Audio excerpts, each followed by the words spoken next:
안녕하세요. 공방을 운영하며 행복한 하루하루를 만들어가고 있는 30대 여성입니다. 오늘도 원래는 회원님들과 커피 한잔 하면서 비누를 만들어 보려고 했는데 비도 오고 날씨가 스산해서 그런가 다들 이런저런 이유로 다음에 하면 안 되냐고 하더라고요. 그래서 스케줄을 조정하고 나니 모처럼 시간이 생겨서 익명의 힘을 빌려 제 이야기를 좀 해볼까 합니다. 새해가 밝은 만큼 처음이자 마지막으로 저에게 있었던 그 일을 털어놓고 새 출발을 하고 싶은 마음도 들었으니 말이죠. 이제는 남편이라고 부르기엔 너무나 먼 사이가 되어버렸지만 편의상 남편이라 칭하겠습니다. 남편하고는 6년 전, 그러니까 제 나이 27에 친한 친구의 소개로 만났어요. 당시 저는 사귀던 남자친구와 헤어지고 무척이나 힘든 시간을 보내고 있었거든요. 그리고 그런 저를 보다 못한 친구가 주변에 물어물어 몇몇 소개팅 자리를 만들었고 남편도 그들 중 하나였지요. 여담이지만 당시 저에게 호감을 표현한 사람은 3명 정도 있었는데 남편이 가장 말수가 적고 약속 시간을 잘 지키더라고요. 그리고 저를 힘들게 했던 전 남자친구라는 작자는 말이 많고 거짓말에 아주 능수능란했기에 그와 정반대였던 남편에게 제 마음이 끌렸던 것 같네요. 적어도 시덥잖은 소리 안 하고 저를 속이지는 않을 것 같았으니까요. 아무튼 그렇게 어떻게 보면 별 시덥지 않은 이유로 남편을 선택했고 연애를 시작했습니다. 이후로 사귄 지 3년째 되던 해에는 남편이 프로포즈를 해왔고요. 그런데 남편이 프로포즈를 하면서 하는 말이 양가의 도움 없이 두 사람의 힘으로만 시작하고 싶다대요. 그래서 제가 도움을 받을 수 있으면 받는 게 좋지. 어째서 그러냐 했습니다. 사실 처음부터 고생하기도 싫었고 남의 눈이 신경 쓰였거든요. 먼저 시집간 친구들 중에는 아파트를 받았네, 외제차를 받았네 하는 경우도 있었는데 아주 바닥부터 시작하고 싶지는 않았던 게 솔직한 제 마음이었죠.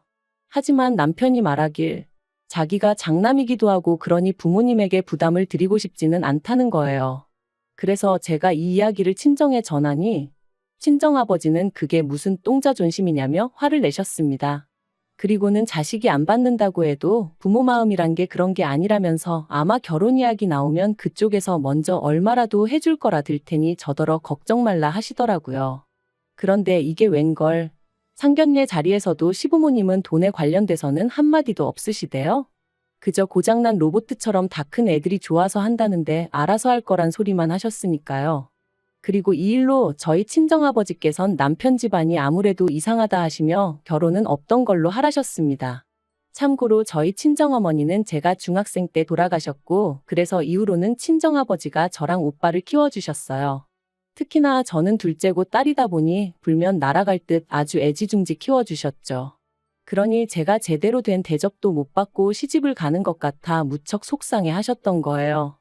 하지만 당시에 저는 그런 친정아버지의 속내는 이해하지 못하고 그저 결혼을 반대하신다는 사실이 야속하게만 느껴졌습니다. 한편으론 그런 시부모님에게 꼼짝도 못하고 눈치만 보는 남편이 너무나 신경 쓰였고요. 어째서인지 남편은 어떻게든 내가 챙겨야겠다는 그런 생각까지 하면서 말이죠. 그래서 못 헤어진다고 친정아버지 앞에서 울고 짜고 말 그대로 난리를 쳤어요. 그리고 결국 자식 이기는 부모 없다며 친정아버지께서 그렇게 남편과의 결혼을 허락해 주셨습니다. 신혼살림도 친정아버지의 도움을 받아 아파트에서 시작할 수 있었고요. 그런데 그렇게 결혼식을 올리고 얼마 지나지 않았을 때였어요.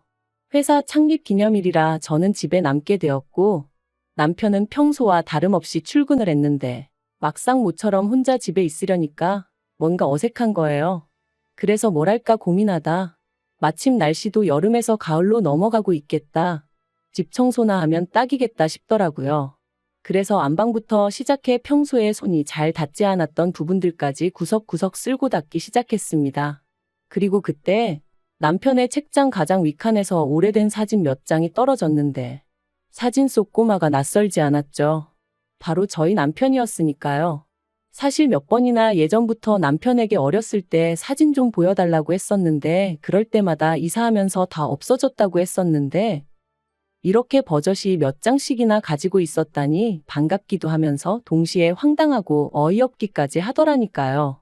그리고 그때 어린 남편을 애정어린 눈빛으로 바라보고 있는 웬 여자분이 제 눈에 들어왔습니다. 제가 한번 본 사람 얼굴을 쉽게 잊지 않는 편인데 결혼식 때 본 친척분들도 아니었고 정말 처음 보는 분이더라고요. 게다가 어쩐지 남편이랑 닮은 것도 같고 그래서 그때부턴 청소고 뭐고 오로지 남편의 퇴근만을 기다렸습니다. 이게 다 뭐냐고 묻고 따질 생각만 하면서 말이죠.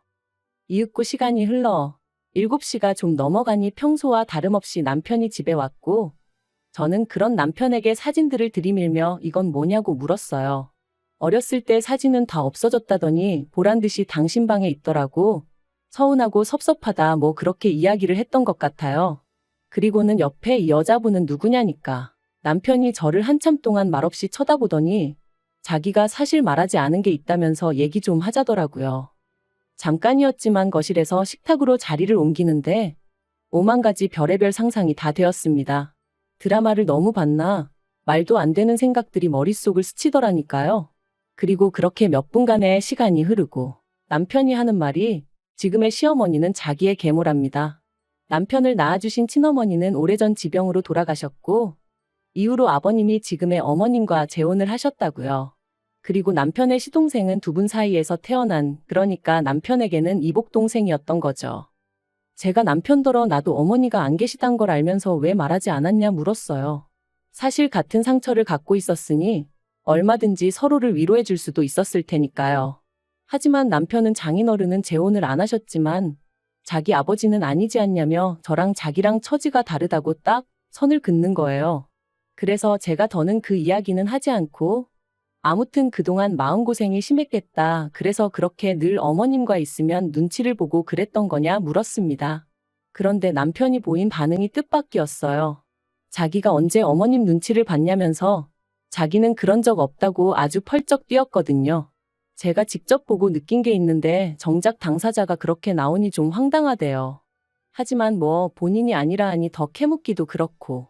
아무튼 이후로 남편은 자랑할 만한 이야기도 아니고 저희 친정아버지께서 이런 사실까지 아시면 절대로 결혼을 허락해주지 않으실 것 같아서 말을 못했다며 미안하다 했어요.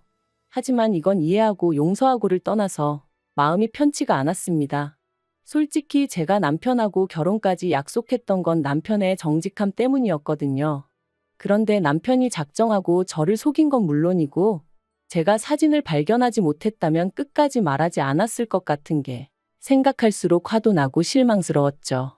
하지만 이제 와서 시시비비를 가리자니 그것도 쉽지 않고 그래서 더는 나를 속이지 말라고 그 한마디만 하고 가슴속에 묻고 가기로 했네요.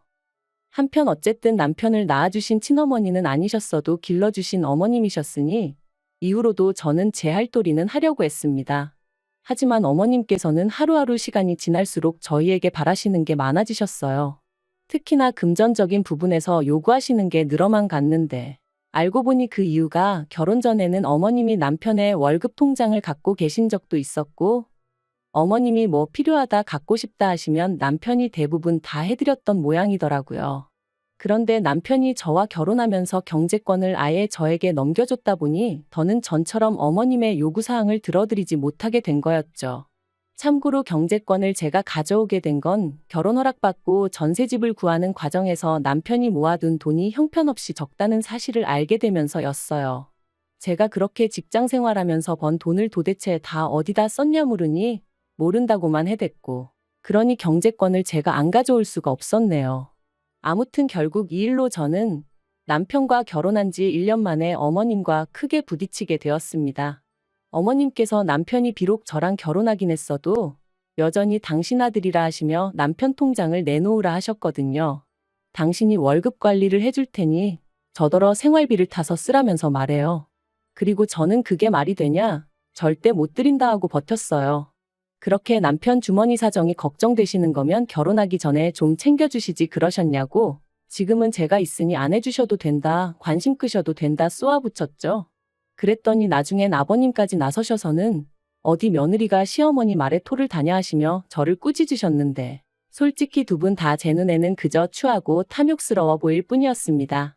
하지만 더욱 저를 힘들게 했던 건 남편이 보인 반응이었어요. 남편이 돈 몇 푼 때문에 부모님 마음을 상하게 해야겠냐면서 일단은 통장 드리고 나중에 부모님 마음이 풀리면 그때 다시 받아오면 되지 않겠냐는 한심한 소리나 해댔으니까요. 그리고 이후로도 제가 남편을 지켜본 결과 남편은 어머님 아버님, 특히나 그 중에서도 어머님에게 어떻게든 인정을 받고 싶은 욕구가 있어 보였습니다. 이렇게 표현하자면 뭐하지만 어떤 의미로는 짝사랑을 하는 남학생 같았다고 해야 할까요? 어떻게 하면 어머님 마음을 상하지 않게 할까? 어떻게 하면 어머님이 더 좋아하실까? 하지만 어머님이 남편을 대하는 태도는 시동생을 대하는 태도와 비교하면 정말 하늘과 땅 차이였거든요.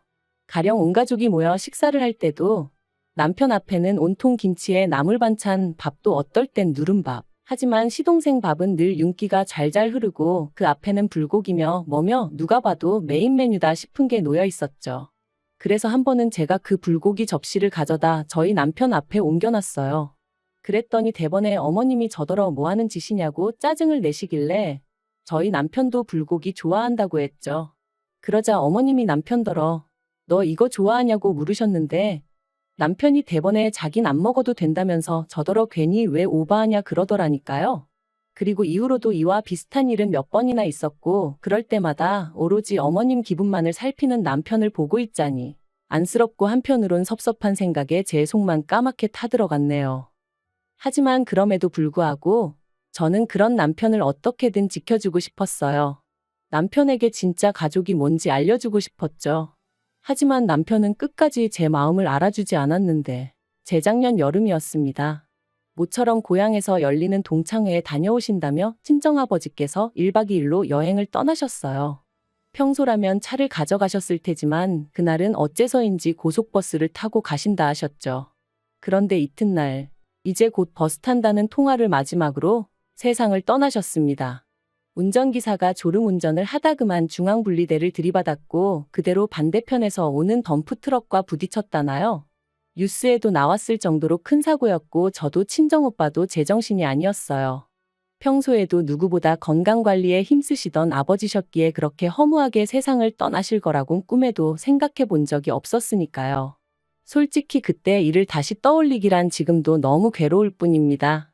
아버지 장례식까지 시간이 어떻게 흘러간 건지 무척이나 슬펐다는 것 말고는 다른 건 아무것도 떠오르지 않을 정도로요. 어느덧 장례가 마무리되고 친정오빠가 나서서 아버지 사망신고부터 시작해서 법적인 부분을 정리해 주었어요. 그리고 오빠와 제가 아버지 재산을 반반씩 물려받게 되었는데 보험금까지 더해지면서 거진 7억 가까이 되는 큰 돈을 받게 되었더라고요. 저는 이 일을 마음 같아선 남편에게조차 비밀로 하고 싶었습니다. 하지만 그게 마음먹은 대로 쉬운 일은 아니었어요. 그래서 남편에게 당신만 알고 있고 시부모님이나 시동생에게는 꼭 비밀로 하라고 신신당부를 했는데 설마 했더니 역시나 지켜지지 않았습니다. 남편이 알게 되고 일주일도 지나지 않아 어머님이 연락을 해오셨거든요. 그것도 처음 들어보는 세상 다정한 목소리로 말해요. 어머님은 이제껏 며느리랑 데이트 한번 못 해봤다는 너스레를 떠시며 저더러 만나자 하셨습니다. 그런데 막상 카페에 도착하니 그 자리엔 어머님만 나와 계신 게 아니었어요. 아버님도 시동생도 그리고 심지어 남편까지 나와 있었거든요. 어머님은 단도직입적으로 이야기하겠다 하시더니 사돈이 재산을 꽤 많이 남기셨다 들었다며 저더러 앞으로 그 돈으로 뭘 할 거냐 물으셨습니다. 저는 아무것도 안 할 거라고 대답했고요. 실제로 당시엔 돈이고 뭐고 계획을 세우고 그럴 만한 마음의 여유도 없었던 게 사실이었죠. 그런데 제 말뜻을 어머님은 어떻게 이해를 하신 건지 그럼 잘 되었다 하시면서 그중 3억을 당신한테 달라셨습니다. 어이가 없어서 왜 그러시냐고 물으니 시동생 장가도 가야 하고 당신들 사는 아파트도 너무 낡아서 이사를 갈까 하신다나요? 황당해서 그러니까 그 돈을 왜 저한테 달라시냐고 물었어요. 그랬더니 어머님이 남편을 쳐다보시면서 그러면 맏며느리가 돼서는 이 집에 돈 필요한 사람이 이렇게 많은데 그 큰 돈을 쥐고 모른 척 할 거냐는 거예요.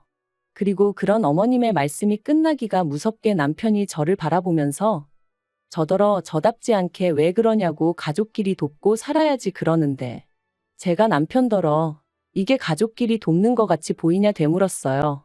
지금 어머님 눈에는 당신은 호구로 보이고 나는 그 호구 마누라로 보이니까 저러시는 거라고 덧붙이면서요. 그랬더니 남편이 저더러 말 조심하라대요. 제가 더 들을 것도 없다고 먼저 일어나겠다 했습니다. 그리고는 자리에서 일어나는데 순간 어머님이 저더러 지 애비 목숨값이라 아깝다 이거지? 그러시더라고요. 아무리 저희 친정아버지가 돌아가셨다지만 지애비는 뭐고 목숨값은 뭐란 말인가요? 순간 저도 눈이 뒤집어져서는 말이라고 아무렇게나 짓거리지 마시라 해버렸어요. 그랬더니 순식간에 남편이 제 뺨을 때렸습니다. 카페 안에 있던 사람들이 짝 소리를 듣고는 놀라서 저희를 바라보곤 웅성웅성 거리더라고요. 그리고 저도 더는 참을 수가 없어서 똑같이 남편 뺨을 때렸습니다. 마음 같아선 어머님 뺨을 날리고 싶었지만 보는 눈이 많아서 차마 그럴 순 없었네요. 그리고는 어머님께 구걸을 하러 나오셨으면 미안한 척이라도 하셔야지 그게 무슨 태도냐 했죠.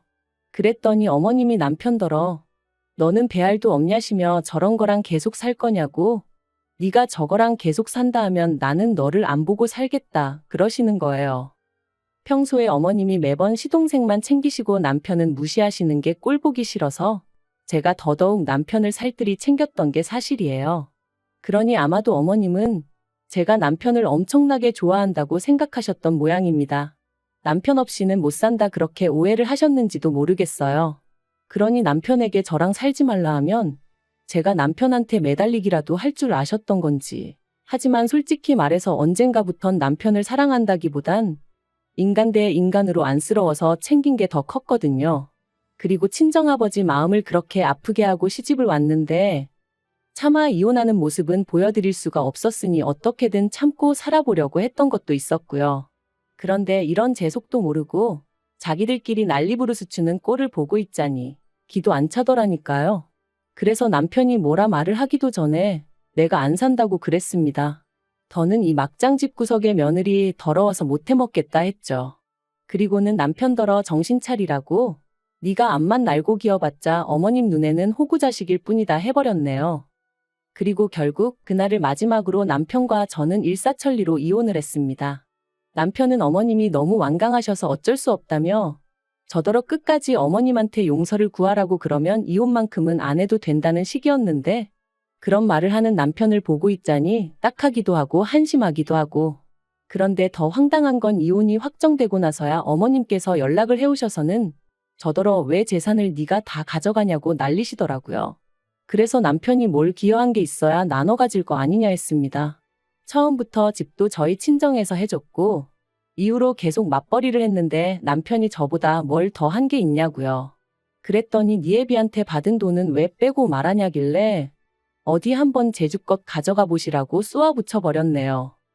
그런데 더 어이가 없는 건 그렇게 남남이 되고 반년쯤 지났을 땐가 남편에게 연락이 왔어요. 그리고는 하는 말이 자기네 형편이 어려워져서 그런데 예정을 생각해서 1억만 어떻게 좀 빌려줄 수 없겠냐는 거예요. 그래서 제가 남편더러 너 아직도 그 집 호구 노릇하고 사냐고 정신 차리라고. 그리고 예정은 무슨 너랑 살면서 좋았던 기억보다 짜증나고 열받던 기억이 더 생생하니까 건들지 말라 했죠. 그랬더니 어머님이나 자기야 그렇다 쳐도 아버님은 저한테 나쁘게 한 거 없지 않냐면서 그럼 아버님을 생각해서라도 어떻게 안 되겠냐는데 제가 그렇다고 아버님이랑 뭐 얼마나 가깝게 지낸 것도 아니었고요. 오히려 아버님이야말로 어떻게 보면 그런 어머님을 막을 수 있는 유일한 분이셨는데 중재 비스무리한 것도 한 적이 없으셨어요. 그러니 저는 아버님도 어머님만큼이나 나쁜 분이라고 생각하거든요. 그래서 남편더러 쓸데없는 소리하지 말고 다시는 이런 걸로 연락하지 말라 했네요. 그리고 저는 아버지가 남겨주신 재산을 어떻게 하면 의미 있게 쓸 수 있을까 오랫동안 고민하다가 그간 힘들게 지냈던 게 억울하기도 하고 그래서 제 나름대로 삶의 여유와 행복을 찾고자 공방을 열었습니다. 어려서부터 손으로 조물조물 뭘 만들고 그러는 걸 좋아했는데 아버지 말씀으론 제가 돌아가신 어머니를 닮아서 그런 것 같다고 하셨거든요. 그래서 공방 일을 할 때면 그리운 부모님과 같이 있는 기분이 들기도 해요. 한편 다행히도 오픈 직후부터 지인들의 입소문 덕분에 회원들이 조금씩 늘어서 저 하나 먹고 살 만큼은 벌고 있어요. 이만하면 하늘에 계신 부모님도 저를 보고 크게 걱정은 안 하시겠죠? 이제 지난 과거는 잊고 앞으로 제가 만들어갈 행복만 생각하며 살겠습니다.